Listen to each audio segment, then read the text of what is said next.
إلا الله محمد رسول الله لا إله إلا الله محمد رسول الله لا إله إلا الله محمد رسول الله لا إله إلا الله محمد رسول الله. بسم اللہ الرحمن الرحیم.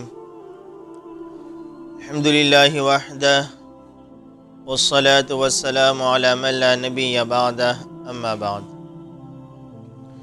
بزرگان محترم اور میرے عزیز ساتھیو،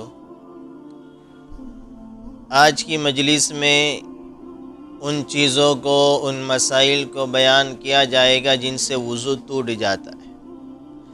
کئی ہفتوں سے مسلسل وضو کے متعلق کچھ باتیں الگ الگ انداز سے، الگ الگ احکامات سے آپ کے سامنے بیان کی جا رہی ہیں. تو آج کی مجلس میں کن کن چیزوں سے وضو ٹوٹ جاتا ہے. پہلی چیز یہ ہے کہ پیشاب یا پاخانے کے راستے سے کسی بھی چیز کا نکلنا. اب پیشاب یا پاخانے کے راستے سے نکلنے والی چیز دو طرح کی ہوتی ہے. ایک تو وہ ہوتی ہے جو عادت کے طور پر عام طور پر نکلا کرتی ہے، جیسے پیشاب ہے، پاخانہ ہے، ری ہے، منی ہے. اور ایک نکلنے والی چیز پیشاب پاخانے کے راستے سے وہ ہے جو عادت کے طور پر نہیں نکلتی بلکہ کبھی کبھار نکل جائے. کہ مثال کے طور پر کسی کو کنکری نکل گئی پیشاب کے راستے سے، تو اس صورت میں اس کی عادت ہے نہیں، کہ عام طور پر عادت نہیں ہوتی کہ اس طرح سے نکلے، لیکن کہ پیشاب کے راستے سے کنکری نکل گئی تو اس کا وضو ٹوٹ جائے گا. تو پیشاب پاخانے کے راستے سے کوئی بھی چیز یا تو عادت کے طور پر نکلنے والی ہو یا غیر عادت کے طور پر نکلنے والی ہو، ان سے وضو ٹوٹ جاتا ہے. اور ایک صورت یہ ہے کہ ان پیشاب پاخانے کے راستے کے علاوہ کسی اور بدن کی جگہ سے کوئی خون پیپ نکل کر بہہ جائے تو اس سے بھی وضو ٹوٹ جاتا ہے. لیکن اس میں تھوڑی شرط ہے کہ بدن کے کسی حصے سے خون نکلا، اس کا بہنا ضروری ہے، وہ بہہ جائے. وہ بہے بھی تو بہہ کر ایسی جگہ وہ پہنچ جائے جس کو وضو غسل میں دھویا جاتا ہو. اگر خون نکلا یا پیپ اپنی زخم سے جگہ سے نکلا لیکن بہا نہیں، صرف نکلا، ظاہر ہوا، تو اس سے بھی وضو نہیں ٹوٹے گا، اس کا بہنا ضروری. اگر کوئی شخص اس کو بہنے ہی نہ دے، کسی جگہ زخم لگا، وہاں سے خون نکلا، اس نے کپڑا رکھ دیا، روئی رکھ دی، کاٹن رکھ دی، اس نے چوس لیا، پھر خون نکلا، پھر کاٹن رکھ دی، یعنی کپڑا رکھ دیا، وہ خون کو بہنے ہی نہیں دے رہا ہے. تو اب خون تو نکلا لیکن وہ پوچھ دے رہا ہے، اس کو بہنے نہیں دے رہا ہے، تو اس کا وضو ٹوٹے گا نہیں ٹوٹے گا.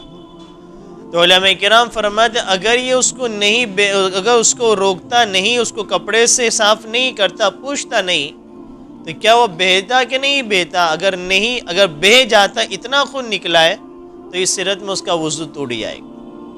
کیونکہ اگر وہ اس کو نہیں صاف کرتا، پوچھتا نہیں، تو بہہ ہی جاتا، تو اس نے اس کو روکا ہے اس عمل سے، اس لیے اتنا خون تو نکل ہی گیا جس سے وضو ٹوٹ جائے گا. دوسری ایک شرط یہ کہ وہ خون نکل کر یا پیپ نکل کر بدن کے ایسے عضو میں، ایسے حصے میں پہنچ جائے جس کو وضو یا غسل میں دھویا جاتا ہو.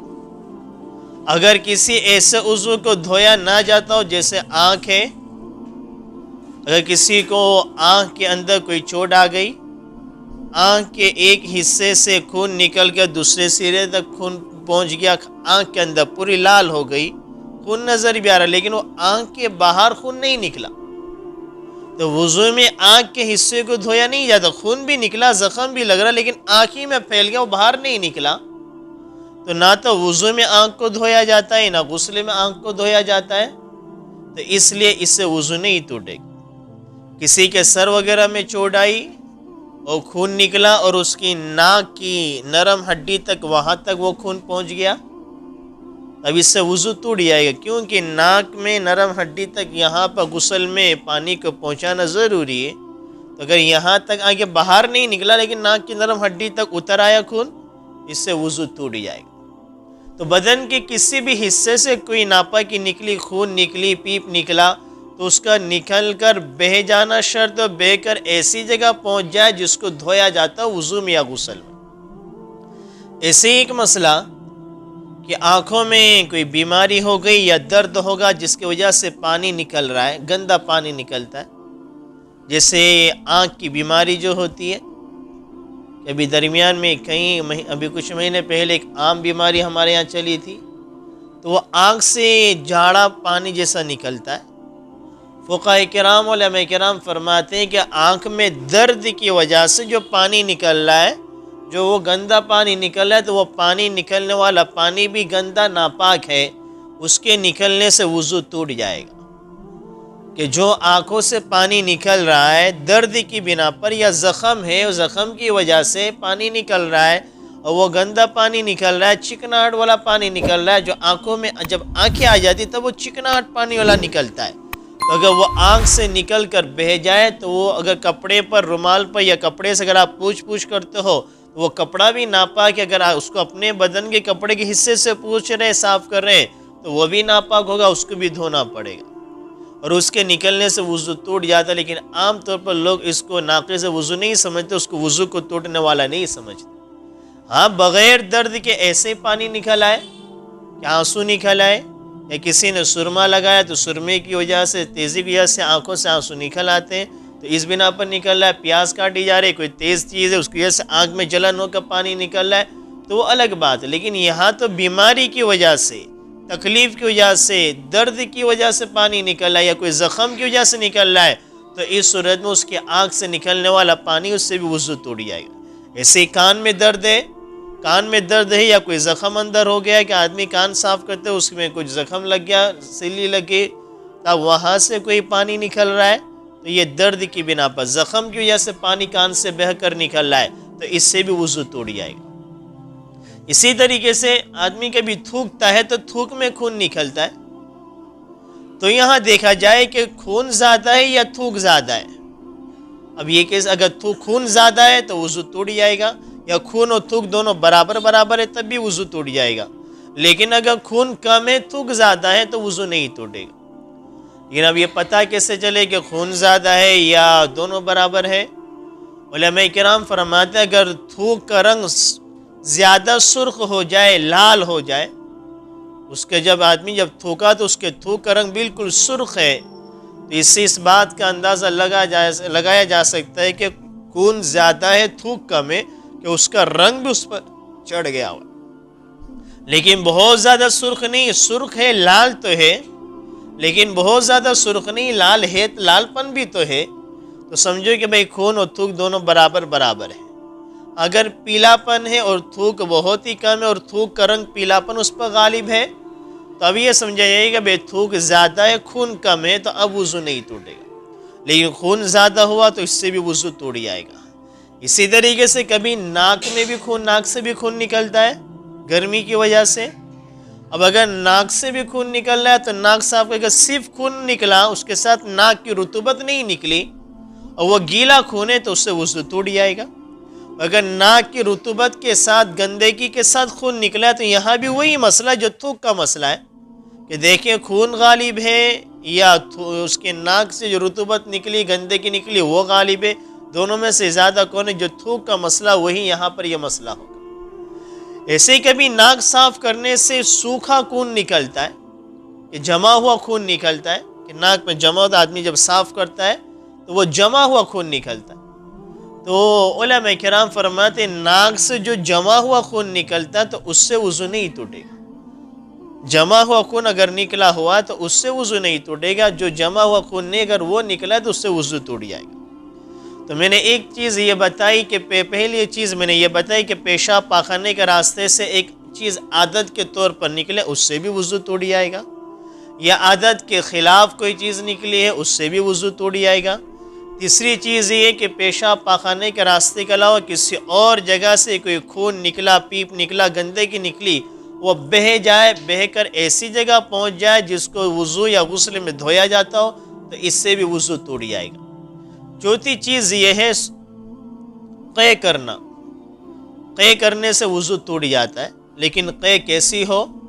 قے منہ بھر کر قے ہو، جس کو ہم الٹی کہتے ہیں، منہ بھر کر الٹی ہو، اگر تھوڑی الٹی ہوئی لیکن اس کی طبیعت بے چینی رہی اور اس بے چین ہونے کے باوجود اس کو تھوڑی تھوڑی کئی مرتبہ ہوئی لیکن طبیعت اس کی بے چینی رہی، متلی اس کی ختم نہیں ہوئی، تو اب علماء کرام فرماتے ہیں کہ یہ بھی دیکھا جائے اگر یہ اس نے سمجھو 3 مرتبہ تھوڑی تھوڑی قے کری، وہ ہر مرتبہ قے کرنے کا اس کی طبیعت تو بے چینی رہی، طبیعت فریش نہیں ہوئی تھی، تو اب دیکھا جائے کہ یہ 3 مرتبہ اس نے جو تھوڑی تھوڑی قے کری، اگر یہ تینوں مرتبہ کی قے ایک ساتھ ہو جاتی تو منہ بھر کر ہوتی یا نہ ہوتی؟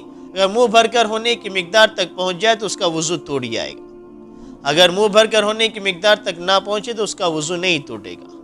تو قے میں یہ کہ بھئی قے منہ بھر کر ہو، یا اگر قے تھوڑی ہے اور طبیعت تو ایک تھوڑی منہ بھر کر قے نہیں، تھوڑی سی قے ہے تو اس سے وضو نہیں ٹوٹے گا، یا تھوڑی قے چند بار ہوئی، بہت سی مرتبہ ہوئی لیکن طبیعت اس کی بے چینی رہی اور اسی بے چینی میں کئی مرتبہ تھوڑی تھوڑی قے ہوئی اور وہ اگر منہ بھر کر پہنچ جائے تو اس سے وضو ٹوٹ جاتا ہے۔ اسی طریقے سے نیند سے، سونے سے وضو ٹوٹ جاتا ہے۔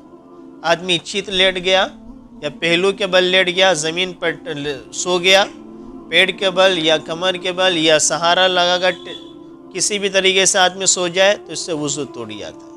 یا آدمی بیٹھے بیٹھے کسی چیز پر سہارا لگا کر ٹیک لگا کر سو جائے اور وہ ایسی چیز ہے جس کو ہٹا دیا جائے تو سو جائے، تو متاخرین علماء کرام کا فتویٰ یہ ہے کہ اس کا وضو ٹوٹ جائے گا، احتیاطاً اس کو وضو کرنا چاہیے، اس کا وضو ٹوٹ جائے گا کہ ایسی چیز پر ٹیک لگا کر سہارا لگا کر سو جائے گا، اس کو کھینچ لیا جائے تو اس سے وضو ٹوٹ جائے گا۔ اب ایک ذہن میں ایک سوال پیدا ہوتا ہے کہ سونے سے وضو کیوں ٹوٹ جاتا ہے؟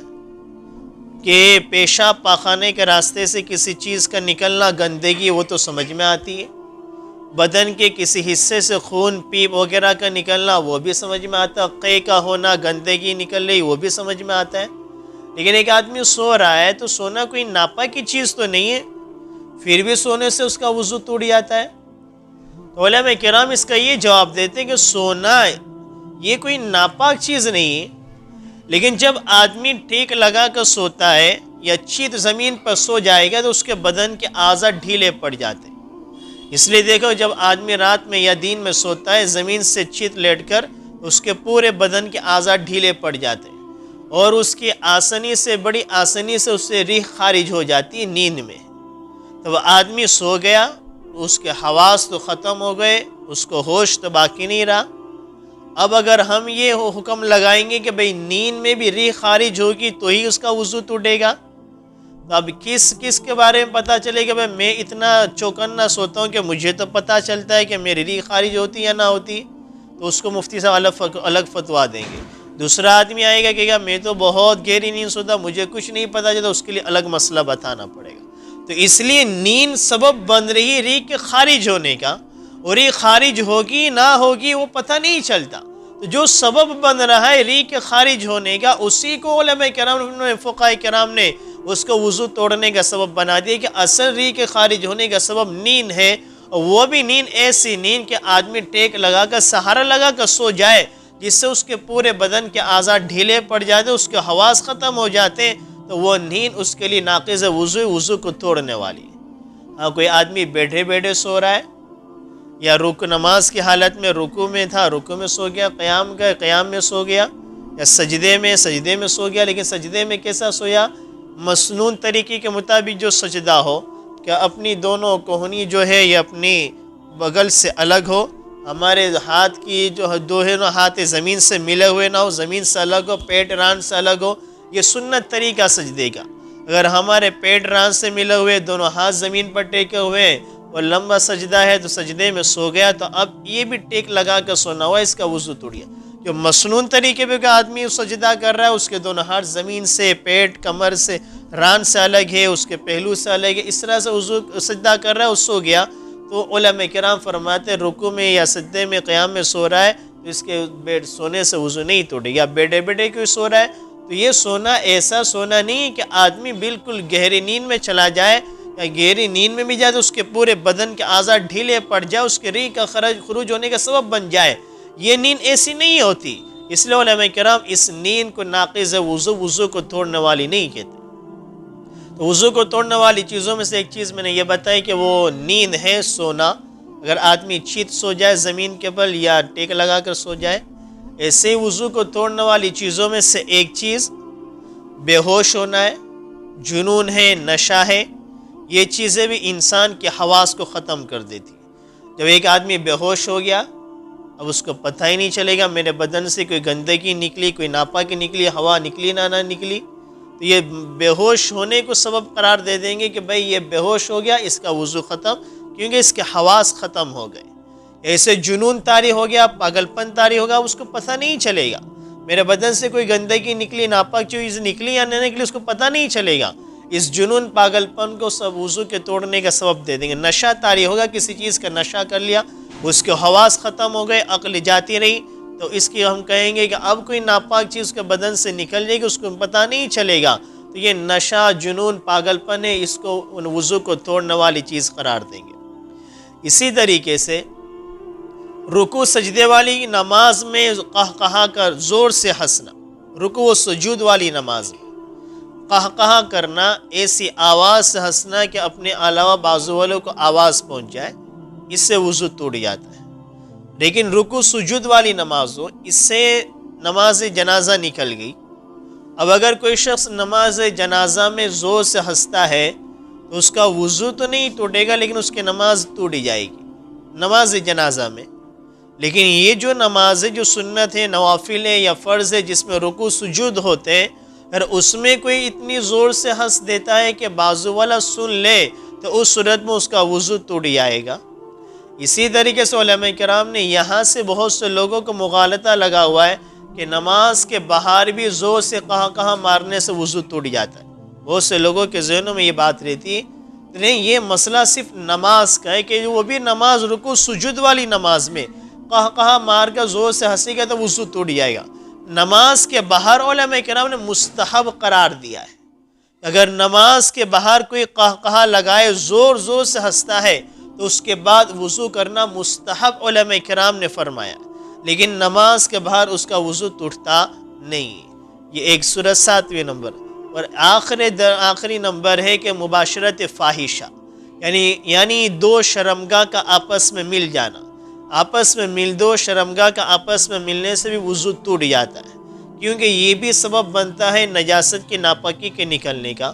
تو یہ وہ چیزیں ہیں جس سے وضو ٹوٹ جاتا ہے۔ اب ان کے علاوہ جب بھی کوئی شکل ہمارے سامنے آئے، ہم اس کو اسی اصول پر دیکھ لیں کہ ان چیزوں میں سے وہ چیز پائی جاتی ہے یا نہیں پائی جاتی۔ اگر ان چیزوں میں نہیں ہوگی تو ہمارا وضو نہیں ٹوٹے گا۔ جیسے مثال کے طور پر انجیکشن لگانا۔ اب اگر کوئی انجیکشن لگا رہا ہے اور انجیکشن لگانے سے جب وہ نکالتا ہے تو ہلکا سا وہ خون کا ایک ڈوٹ سا باہر آیا، اتنا خون نہیں کہ وہ بہنا ہو، تو انجیکشن لگانے سے وضو نہیں ٹوٹے گا۔ یا اسی طریقے سے کوئی بوٹل چڑھا رہا ہے تو بوٹل چڑھانے میں بھی اس نے پہلے سے سوئی لگی ہوئی تھی، اب تو وہاں پر اس کو ڈھکن کو ہٹائے، اس میں سوئی لگاتی، پھر اس نے بند کر دیا، بوٹل چڑھا دی۔ کوئی بھی چیز یہ باہر سے اندر جا رہی ہے، کوئی باہر چیز نہیں نکل رہی، اس سے وضو نہیں ٹوٹے گا۔ ایسے ہی اپنے بدن کو دیکھنے سے بھی آدمی سوچتا ہے کہ بھئی ہم نے ہمارے بدن کو برہنہ ہو گئے، اگر ہم نے وضو کر لیا، کپڑے کو ہم نے بدل لیے، کپڑے اتار دیے، تو وضو ٹوٹ جائے گا۔ تو یہ جو میں نے اصول بیان کیا، اس میں یہ چیز نہیں بتائی کہ اپنی شرمگاہ کو دیکھنے سے، یا ہم نے کسی برہنہ کسی شخص کو دیکھ لیا، کسی بچے کو دیکھ لیا۔ بڑے بوڑھوں کے دلوں میں یہ بات رہتی ہے کہ وضو کر لیا، کوئی گھر میں بچہ بھی برہنہ ننگا آ گیا، فوراً اس کو ہٹا دیتے، میرا وضو توڑ ڈالا اس نے۔ بوڑھوں کے ذہنوں میں یہ بات بیٹھی کہ بچے کے بغیر ننگا دیکھ لیتے ہیں، برہنہ دیکھ لیتے ہیں، اس نے میرا وضو توڑ دیا۔ اسے ہمارے یہاں کہ مسجد نماز پڑھنے کے آگے سے کوئی نکل جاتا ہے تو ہم کہتے ہیں اس نے میری نماز توڑ دی۔ بہت سے لوگ نماز کو توڑ بھی دیتے اور کہ پھر نہیں، اس نے میرے آگے سے نکل گیا، میری نماز توڑ دی۔ نہیں، تو اس کے آگے سے نکلنے سے وہ گنہگار تو ہوگا، لیکن آپ کی نماز نہیں ٹوٹے گی۔ ایسے ہی ہم نے کپڑے بدل لیے وضو کی حالت میں، ہماری نظر ہماری شرمگاہ پر پڑ گئی، یا ہم نے کسی اور بچے وغیرہ کسی کو برہنہ دیکھ لیا، تو اس کے دیکھنے سے ہمارا وضو نہیں ٹوٹے گا۔ جو چیزیں میں نے آپ کے سامنے بیان کی، وہ اصول کے تحت میں وہ چیز آتی ہے تو اس سے وضو ٹوٹتا ہے۔ ان کے علاوہ جتنی شکلیں ہمارے سامنے آئے گی، اس سے وضو نہیں ٹوٹے گا۔ اللہ تعالی ہم سب کو جو کچھ کہا گیا اس میں سمجھنے اور عمل کرنے کی توفیق عطا فرمائے۔ آمین۔ وما علینا الا البلاغ۔